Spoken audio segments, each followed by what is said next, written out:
जय हिंद फ्रेंड्स, आप सभी का स्वागत है आपके अपने चैनल जैक वाला में, जहां पे कि हम लोग बात कर रहे हैं आज क्लास, याद रखिएगा, क्लास 12 से। और बात करेंगे इंग्लिश कोर का वायरल क्वेश्चन, इंग्लिश कोर का वायरल क्वेश्चन जिस पे हम लोग बात करने वाले हैं। तो अगर आप क्लास 12 के हैं तो दिल थाम कर बने रहे हमारे साथ।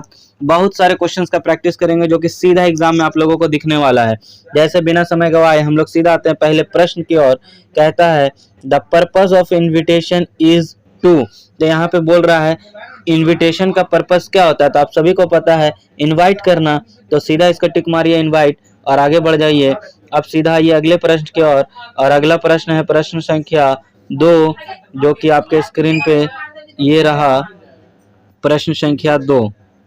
अब प्रश्न संख्या 2 की तरफ हम लोग जैसे ही बढ़ते हैं तो ये आ गया प्रश्न संख्या 2, जो कि कहता है while writing the articles where should the writer mention।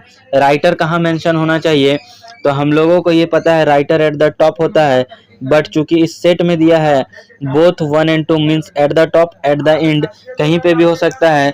तो हम लोगों को सेट का प्रॉपर आंसर लेके चलना है, तो टिक करना है both 1 and 2 at the top at the bottom. उसी तरह हम लोग आते हैं प्रश्न संख्या 3 की ओर। और प्रश्न संख्या 3 जो है हमारा वो रहा आपके स्क्रीन के ऊपर, जो कि कहता है in letter writing replying to inquiries come under the किस में आएगा, तो ये आता है बिजनेस लेटर में। अगर हम लोग एक लेटर राइटिंग करते हैं जिसमें रिप्लाई कर रहे हैं किसी इंक्वायरीज को, कम अंडर द, तो इंक्वायरीज का जब भी रिप्लाई करते हैं तो वो बिजनेस लेटर के अंदर आता है, आपको सीधा याद रखना है। फिर इसके बाद आगे बढ़ते हैं प्रश्न संख्या 4 की ओर, जो कि कहता है while writing a note which of the following is freely used। Note हम लोग राइट करते हैं, लिखते हैं, तो क्या फ्रीली यूज करते हैं, तो वो है हम लोग एब्रीविएशंस जो है वो फ्रीली यूज करते हैं। उसी तरह जैसे ही हम लोग आएंगे, ये सब वन लाइनर क्वेश्चन है, आपको सीधा याद रखना है, टू द पॉइंट। उसके बाद अगला प्रश्न है प्रश्न संख्या हमारा 5, कहता है in note marking notes are not written in note marking notes are not written in क्या, तो सेंटेंस में, नॉट रिटन इन सेंटेंस्ड। अगला प्रश्न हमारा है प्रश्न संख्या 6, जो कि है in note making information should be divided किस तरह से, तो लॉजिकली डिवाइड करेंगे, अकॉर्डिंग टू ऑप्शन उसे लॉजिकली डिवाइड करना पड़ता है। उसी तरह प्रश्न संख्या 7 है symbol are freely used in. Symbols कहाँ पे फ्रीली यूज कर सकते हैं, तो नोट राइटिंग में सिंबल्स को हम लोग फ्रीली यूज कर सकते हैं अकॉर्डिंग टू ऑप्शन। उसके बाद अगला प्रश्न है while preparing notes which is never used. जब हम लोग नोट प्रिपेयर करते हैं तो इनमें से क्या यूज नहीं करेंगे, तो हम लोग कंप्लीट सेंटेंस नहीं यूज करते हैं जब भी हम लोग नोट प्रिपेयर करते हैं, ये याद रखना है। उसके बाद आते हैं हम लोग प्रश्न संख्या 9 की ओर, जो कहता है note should be dash in dash form. तो किस फॉर्म में होना चाहिए, तो नोट हम लोग कभी भी लिखते हैं तो वो शॉर्ट फॉर्म में होना चाहिए, इसलिए इसमें एब्रिविएशंस यूज करते हैं। उसके बाद अगला है प्रश्न संख्या 10, जो कि है in note making note are written only in dash only in phrases. According to option जो यहाँ पे दिया है उसके हिसाब से हम लोगों को फ्रेजेस टिक करना है, फ्रेजेस में रहता है। उसके बाद है अगला प्रश्न प्रश्न संख्या 11, जो कि आपको दिख रहा है आपके स्क्रीन पे, while writing a note convenient method of division of heading is in the dash system। तो ये convenient होता है डेसिमल सिस्टम में, याद रखिएगा convenient in decimal system। ये वन लाइनर क्वेश्चन है, ये सीधा सीधा आप लोगों को याद रखना, नहीं तो सीधा नंबर आपके पॉकेट से बाहर निकल जाएगा। A formal letter starts with. अगर फॉर्मल लेटर हम लोग लिखते हैं तो वो स्टार्ट होता है सेंडर्स एड्रेस के साथ, जहां भेजना है उसका एड्रेस के साथ। उसके बाद हम लोग आते हैं अगले प्रश्न संख्या 13 की ओर, जो कि है आपका letters to the editor are written to. तो रिटन टू क्या होगा, न्यूज़पेपर। एडिटर्स के बारे में लिखते हैं तो वो न्यूज़पेपर ही होना है। अगला प्रश्न है प्रश्न संख्या 14, letters to editor generally starts with. तो क्या से स्टार्ट होता है, तो सीधा याद रखना है सेंडर एड्रेस से। उसी तरह आते हैं अगले प्रश्न, प्रश्न संख्या 15 की ओर, और 15 नंबर प्रश्न आपको दिख रहा है, what is written at the beginning of an article. तो आर्टिकल के बिगिनिंग में हम लोग क्या लिखते हैं, तो एड्रेस लिखते हैं, सीधा याद रखना है एड्रेस। उसके बाद आते हैं हम लोग प्रश्न संख्या 16। 16 कहता है reporting of an event is done as. Reporting of an event is done as किस तरह से, तो फर्स्ट हैंड इंफॉर्मेशन। ये फर्स्ट हैंड इंफॉर्मेशन के जैसा हम लोग डन करते हैं। उसी तरह प्रश्न संख्या 17 कहता है in note making dash are omitted. तो क्या ओमिटेड होता है, तो प्रीपोजिशंस आर ओमिटेड। ये आपको सीधा याद रखना है, क्योंकि हम लोगों को टिक मारना है, लॉजिकल बात अभी नहीं करना है।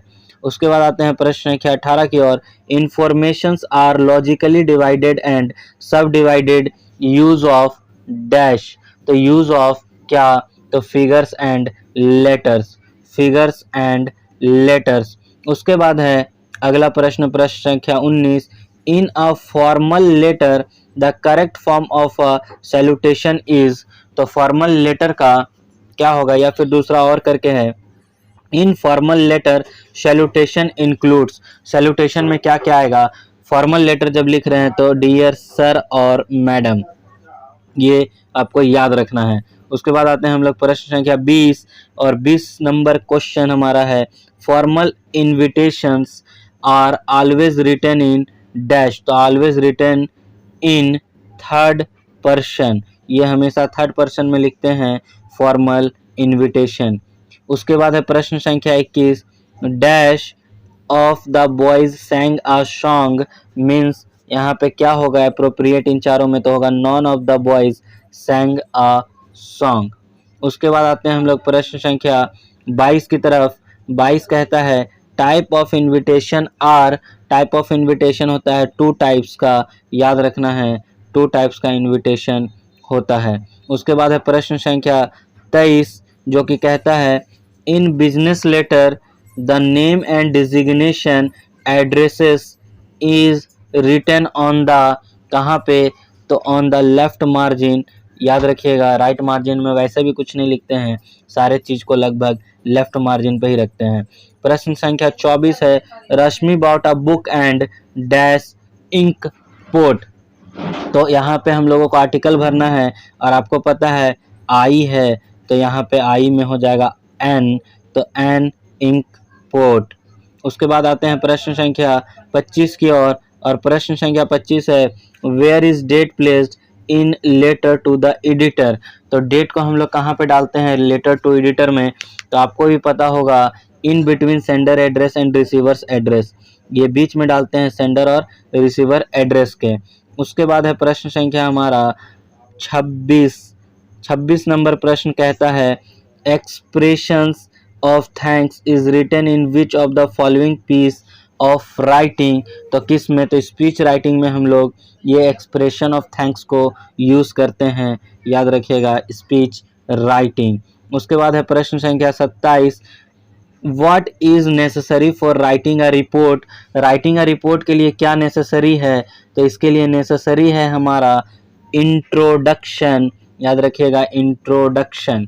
उसके बाद प्रश्न संख्या 28, और 28 है advertisement are generally of 2 types, first is classified and the other is. तो अदर टाइप इसका क्या है, तो अदर टाइप है जनरल एडवर्टीजमेंट। एक हो गया क्लासिफाइड और अदर है जनरल एडवर्टीजमेंट।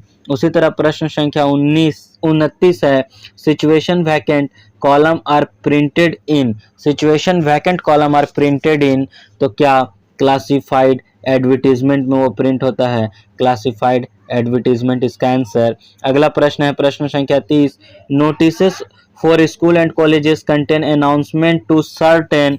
क्या, तो ये स्टूडेंट्स को हम लोग अनाउंस करते हैं, सर्टेन स्टूडेंट्स। आई होप यहाँ तक आप लोगों को समझ आया और बेहतरीन लग रहा हो, क्योंकि मैं रैपिड फायर मोड पे चला हूँ। आप लोग से गुजारिश है अगर ये वीडियो पसंद आ रहा है तो अभी मैंने 30 प्लस क्वेश्चंस का जो है प्रैक्टिस करवाया है। अगर आपको बहुत बेहतर लग रहा है तो आप कमेंट करके बताएं, मैं सारे क्वेश्चंस का प्रैक्टिस करवाऊंगा जिससे कि आप लोग बेहतर मार्क्स उठा सकते हैं। हमारा लक्ष्य ही आपको बेहतर की ओर ले जाना है। जय हिंद।